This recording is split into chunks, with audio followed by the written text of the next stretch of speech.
તો કેમ છો મિત્રો? હાલો.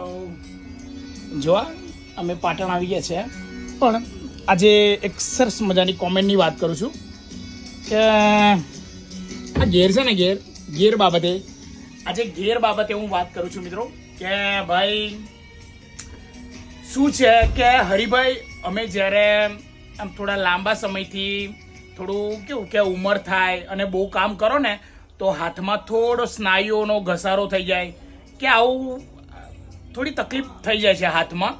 તો એના માટે શું કરવું પડે છે કે યોગ્ય ખોરાક લેવા જોઈએ અને ઘણા બધા કારણો છે, દવા લો તો પણ ચાલે. પણ તમને ટેકનિક શીખવાડું છું કે ઘેર કેવી રીતે તમે પાડો તો બહુ સારું, બરાબર છે? તો મિત્રો આજે વાત કરું કે જ્યારે આ નોર્મલ આવી રીતે ગેર હોય છે ત્યારે આપણે બધા કેવું હોય છે, આમ ખેંચીએ ને એટલે મિત્રો અહીંના જે સ્નાયુઓ ખરા ને આ હાથના અહીંના સ્નાયુઓ એ ખેંચાઈ જાય છે, બરાબર છે? અને પછી શું થાય છે કે તારે જ્યારે પણ ગેર પાડો ને ત્યારે મિત્રો આ પોઝિશન આ રાખવાની છે.